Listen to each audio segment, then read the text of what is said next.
Good morning student. Online classes में Vinayak school की ओर से आप सबका स्वागत है।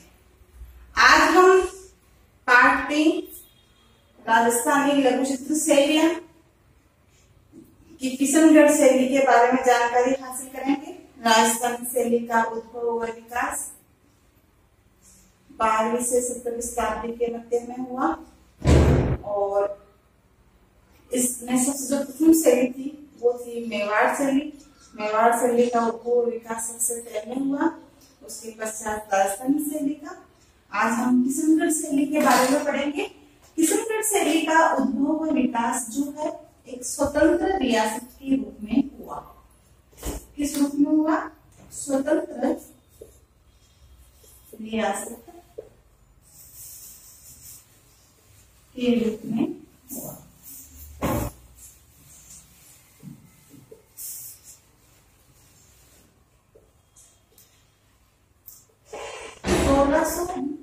में राजा किशन सिंह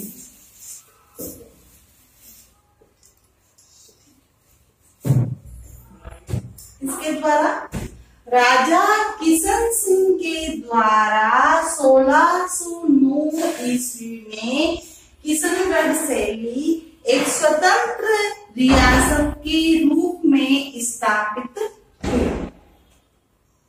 समझ में आया क्या? किशन सिंह के पुत्र थे सहस्त्रमल। उन्होंने भी किशनगढ़ शैली को उसी रूप में चित्र शैली के रूप में उसे विकसित किया और उसके पश्चात उनकी 5वीं पीढ़ी के राजा रूप सिंह ने भी किशनगढ़ शैली को एक स्वतंत्र चित्र शैली के रूप में उसका विकास किया। सहस्त्रमल ने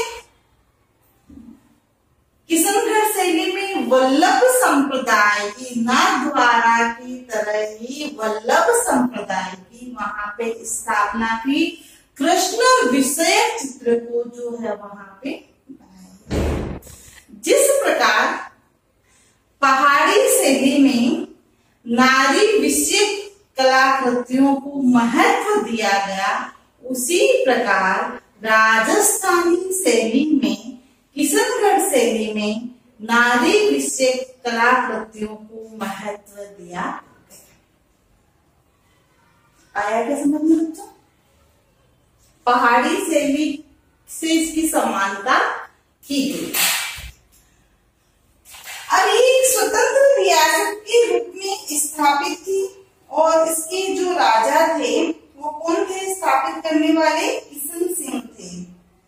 किशन सिंह के पुत्र सहस्त्रमल थे।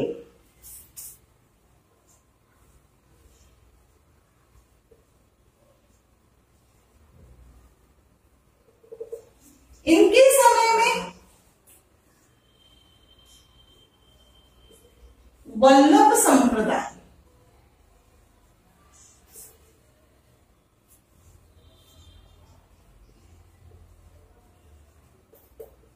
की स्थापना की, जिसमें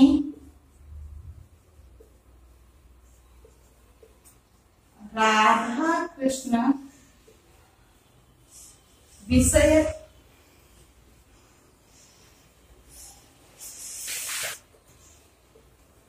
कलाकृतियां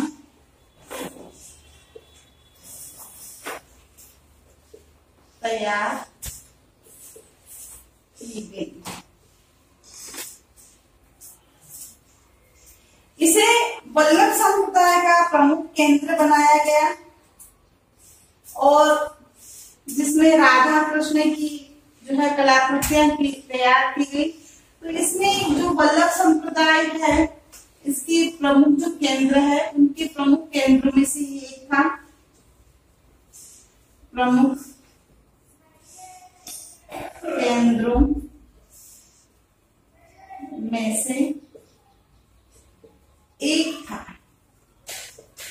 किशनगढ़ जो है वल्लभ संप्रदाय के प्रमुख केंद्रों में से एक से था। इसी परंपरा का, कौन सी परंपरा का बेटे?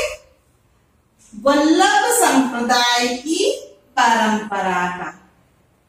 इसी परंपरा का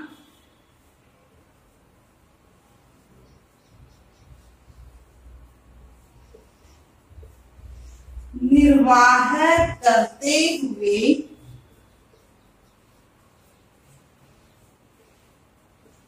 पांचवी पीढ़ी के राजा कौन थे? रूप सिंह थे। कौन थे बेटे? पांचवी पीढ़ी के राजा रूप सिंह। कौन थे? रूप सिंह। रूप सिंह ने राधा कृष्ण की भक्ति को ही अपने जीवन का साध्य माना। रूप सिंह ने राधा कृष्ण भक्ति को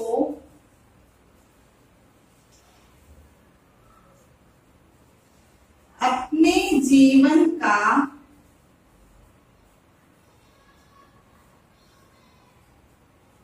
साध्य माना। आया क्या समझ में? इसके पश्चात उनके पुत्र हुए मान सिंह। रूप सिंह के पुत्र कौन है? मान सिंह।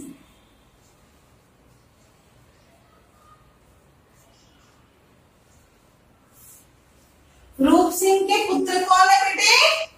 मान सिंह। मान सिंह ने कृष्ण विषय चित्रों में अपनी जो है रुचि को दर्शाया। मान सिंह ने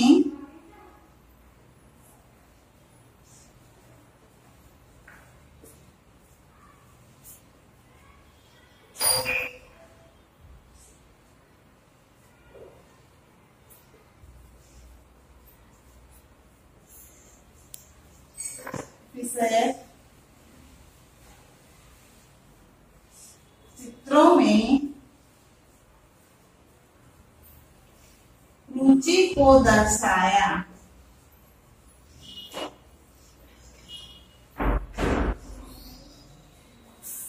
समझ में आया?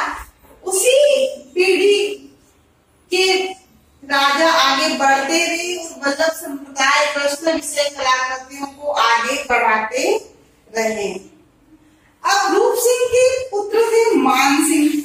मान सिंह का ध्यान भी कृष्ण विषय चित्र, जो कृष्ण विषय चित्र है उसमें रहा। उसके पश्चात उनके पुत्र थे राज सिंह।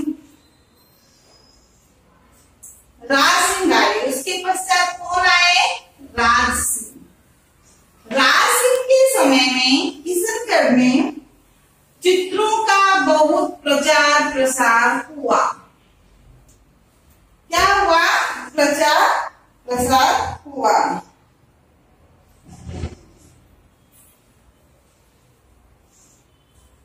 राजा राज सिंह के समय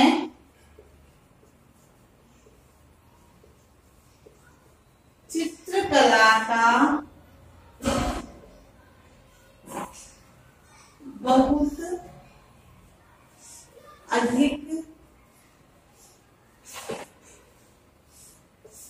प्रचार प्रसार हुआ।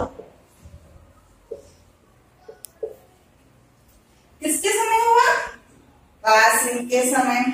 अब देखो किशन सिंह के पुत्र कौन है? सहस्त्रमल। और सहस्त्रमल के पुत्र कौन है? रूप सिंह। और रूप सिंह के पुत्र कौन है? मान सिंह। और मान सिंह के पुत्र कौन है? राज सिंह। इस समय इस चित्रकला का विकास आगे बढ़ता रहा। उसके पश्चात किशनगढ़ के राजा आए सामंत सिंह।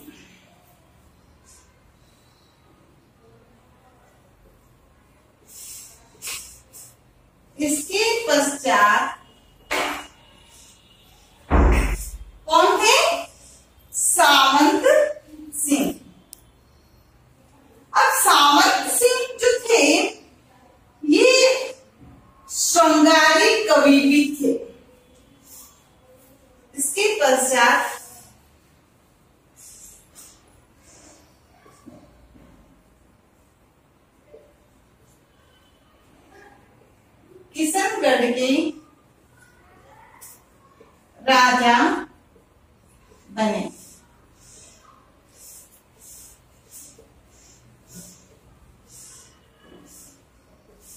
इनके समय चित्रकला का बहुत अधिक विकास हुआ और ये क्या थे, राधा कृष्ण के उपासक थे और श्रृंगारी कवि थे।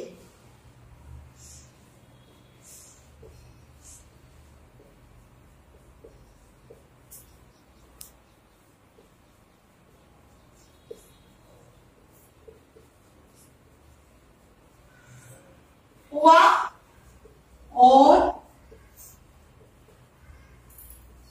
राधा कृष्ण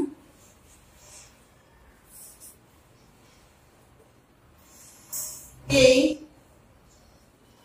उपासक हुए श्रृंगारी कवि थे। ये चित्रकला का इनके समय काफी अधिक विकास हुआ और ये श्रृंगारिक कवि थे और इसके साथ साथ ये राधा कृष्ण का बहुत अधिक जो है उपासना करते थे। इनका कला, संगीत और साहित्य में विशेष अनुराग था। इनका सावंत सिंह का, इनका कला, संगीत और साहित्य किस किस में ध्यान जो है ध्यान था इनका, कला, संगीत और साहित्य में विशेष अनुराग था। इसी कारण सावंत सिंह शीघ्र ही राधा कृष्ण की साहित्य में अधिक अनुराग होने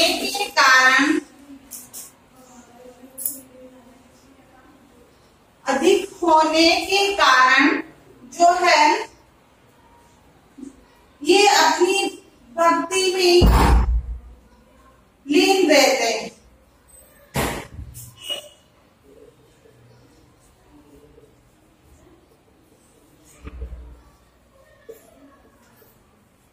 माधुर्य भक्ति में लीन रहते थे। इस तरह से राजा सावंत सिंह ने जो है अपनी जो भक्ति है वह नवीन ढंग से चित्रित की। उनके प्रसिद्ध चित्रकार थे निहाल चंद। सावंत सिंह के चित्रकार का नाम क्या है, निहाल चंद। सावंत सिंह के प्रसिद्ध चित्रकार निहाल चंद थे। कौन थे, निहाल चंद थे। और निहाल चंद ने जो राजा सावंत सिंह को तो कृष्ण के रूप में और उनकी प्रेयसी थी उसको राधा के रूप में चित्रित किया। तो सावंत सिंह जो प्रसिद्ध चित्रकार थे इनके द्वारा, निहाल चंद जो प्रसिद्ध चित्रकार थे इनके द्वारा बड़ी ठणी का चित्र बनाया गया। तो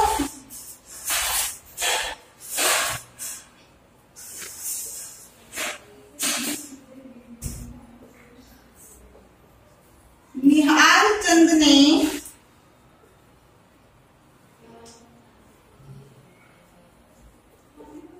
बड़ी ठणी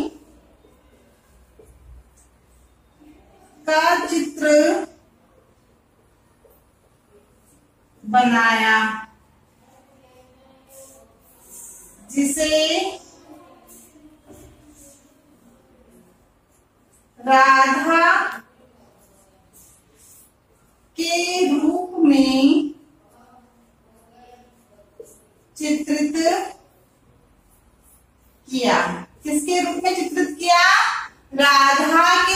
में चित्रित किया। और राजा सामंत सिंह को निहाल चंद ने किसके रूप में चित्रित किया? कृष्ण के रूप में चित्रित किया। बनी ठनी कौन थी?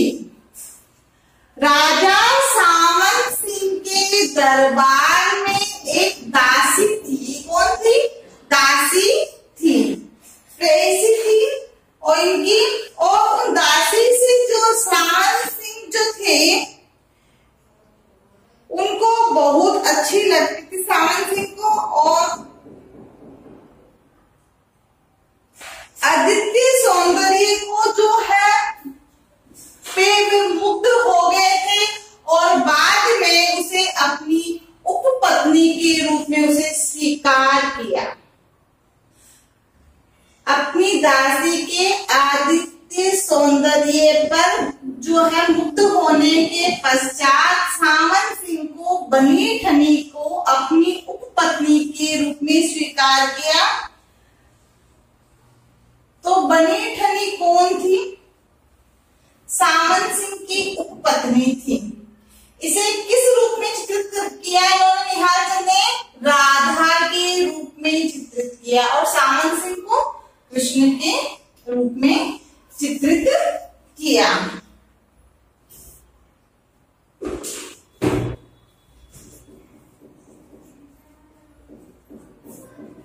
अद्वितीय सौंदर्य को राधा का प्रतीक मानकर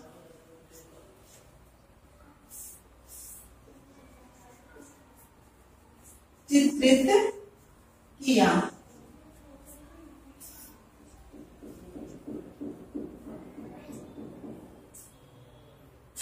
निहाल ने राधा व कृष्ण का सुंदर रूप चित्रण किया, जिसमें राधा की मुखाकृति को बनी ठनी के चेहरे पे आधारित किया, क्योंकि बनी ठनी अपने अद्वितीय सौंदर्य के कारण रूप चित्रण का आदर्श बन गई। अब बनी ठनी के जो चित्र है, इस चित्र का हम वर्णन देखते हैं।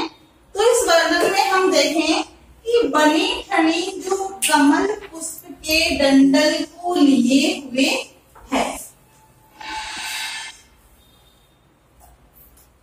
किसे लिए है?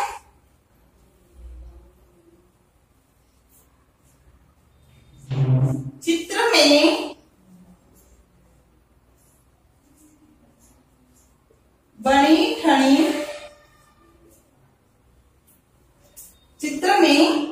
बनी ठनी के बाएं हाथ में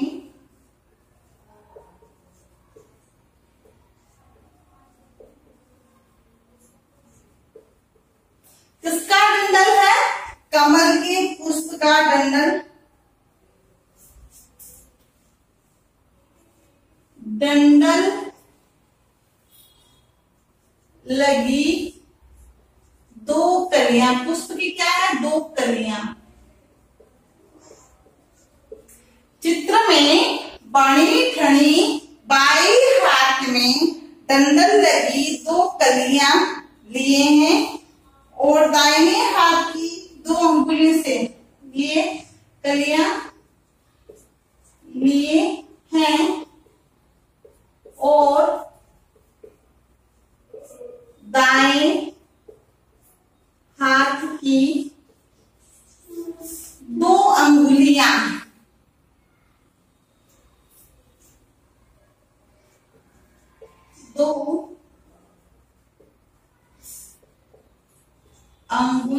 से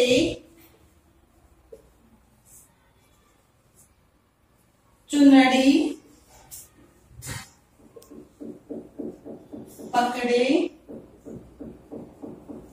हुए है। आया क्या समझ में?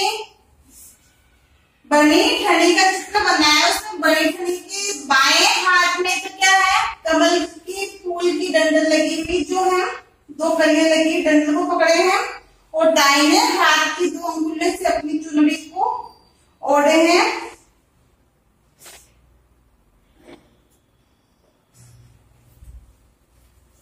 और फिर उस चुनरी से क्या कर रहे हैं, चुनरी से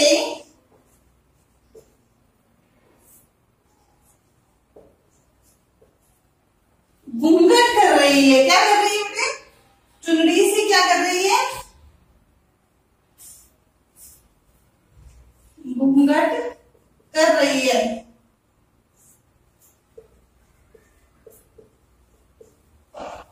घूंघट लगा रही है।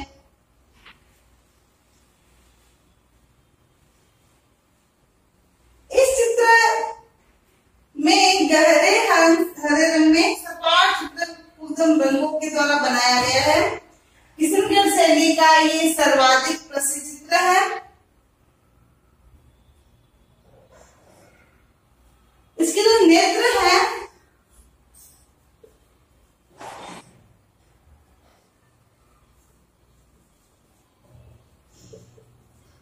विस्तारित कमल की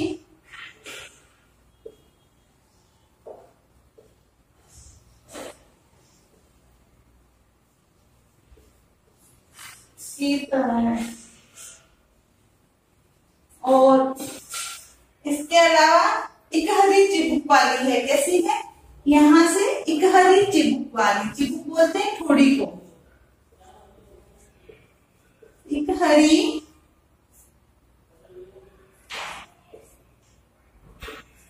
चिबुक वाली, चिबुक बोलते हैं ठोड़ी को। इनकी जो नेत्र है विस्तारित कमल की पत्ती की तरह है। इकहरी जो है चिबुक है। और एक जो चित्र बना है बड़े ठड़ी का,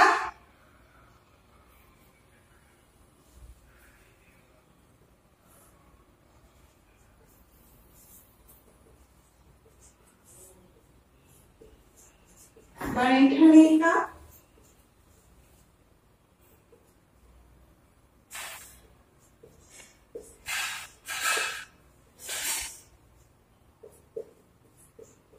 द विंसी,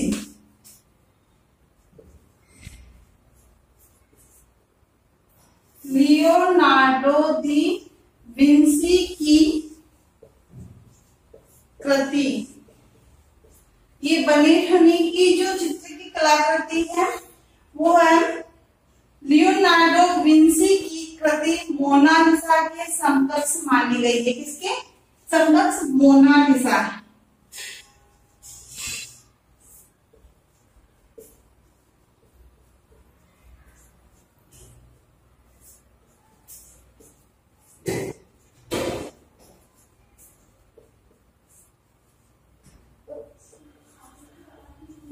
मानी गई है।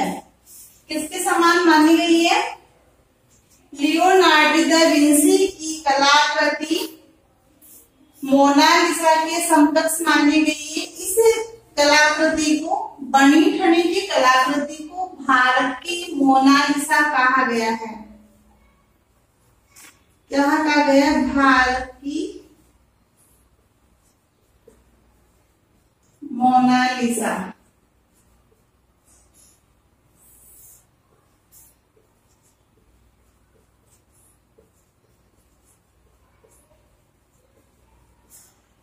आया क्या समझ में, बनी ठनी की कलाकृति जो है इसे भारत की मोनालिसा कहा गया है। ये किशनगढ़ शैली की सर्वोत्कृष्ट जो शैलियां हैं उनके समान, उन सब शैलियों में सर्वश्रेष्ठ शैली मानी गई है। बनी ठनी का शाब्दिक अर्थ होता है सजी धजी। बनी ठनी का शाब्दिक अर्थ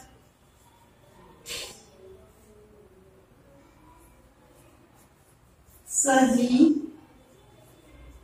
धजी। शाब्दिक अर्थ क्या होता है बेटे? सजी धजी। ये चित्र वास्तव में अपने शीर्षक को जो है साकार करता है।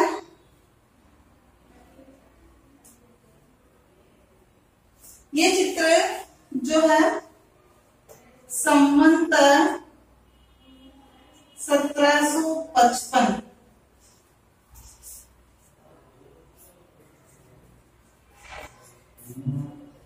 चित्र जो है संवत 1755 से 1757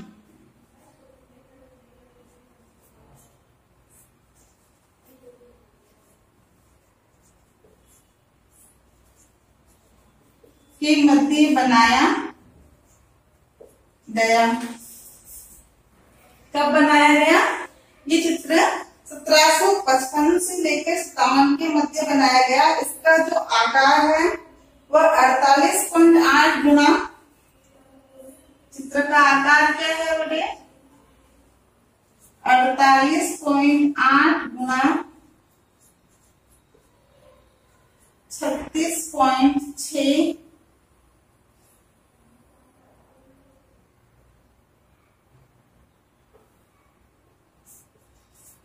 सेमी का है। बड़े खड़ी जो है तो कलिए लिए है, हाथ की अंगुली से अपनी चुनरी को ओढ़े हुए हैं और गहरे सपाट रंग में ये जो है बनी हुई है। चित्र के अंदर जो मुख्य जो विशेषता है वो है चित्र में नारी लज्जा युक्त मधुर मुस्कान, तीखी नाक, करना कमल नयन व सुकुमार अंगुलियों के साथ सुंदर वस्त्र आभूषणों से अत्यंत आकर्षक लगती है। और इटली के महान चित्रकार जो है लियोनार्डो विंसी की कलाकृति के समकक्ष से माना गया है। अब इसकी हम विशेषता को देखते हैं।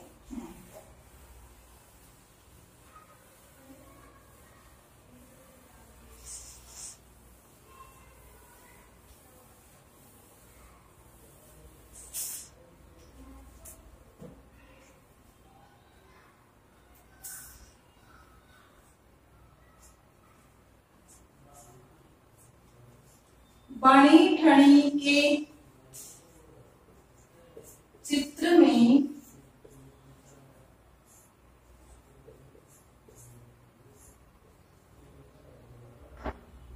नारी की क्या है बेटे? लज्जा।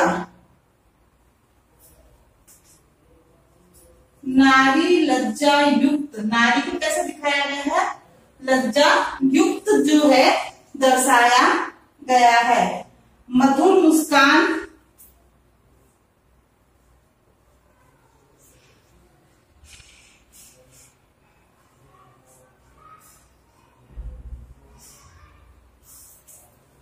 मधुर मुस्कान से युक्त है बनी ठनी।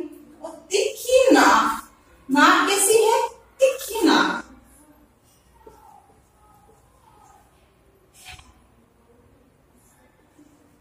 नाक और कर्नाक, कानों तक खिंची हुई आंखें। कर्नाक जो है आंखें बनी हुई है।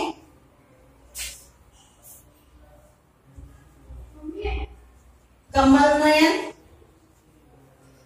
व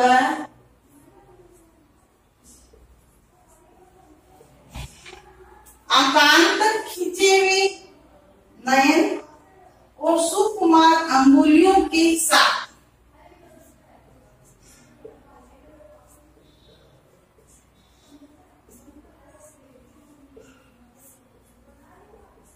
किसके साथ है? सुकुमार अंगुलियों के साथ उसे साथ सुंदर वस्त्र आभूषणों से सजी।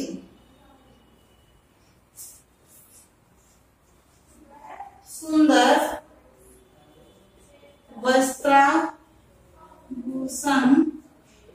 से सजी। वस्त्राभूषण से सुंदर आभूषण और सुंदर वस्त्रों से सजी, अत्यंत आकर्षक,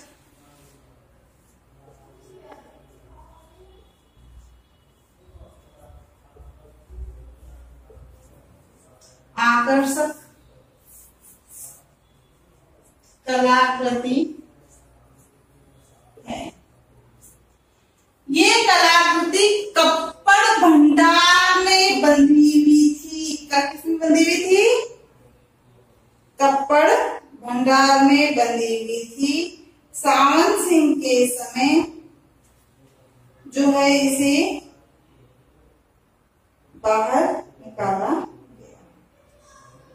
इस तरह से हम बनी ठनी की कलाकृति के बारे में जानकारी हासिल करते हैं। किशनगढ़ शैली का उद्भव व विकास कैसे हुआ, किशनगढ़ शैली की प्रमुख कलाकृति कौन सी थी, और उस कलाकृति का हमने वर्णन देखा। बने ठनी के चित्र का वर्णन जो ये अक्सर एग्जाम में आता है। ये प्रश्न एक ही प्रश्न इस लेसन से आता है और निबंधात्मक प्रश्न आता है। किशनगढ़ शैली के उद्भव व विकास को समझाते हुए किशनगढ़ शैली के प्रमुख चित्र का वर्णन कीजिए। तो आपने गृह काव्य में एक प्रश्न हुआ।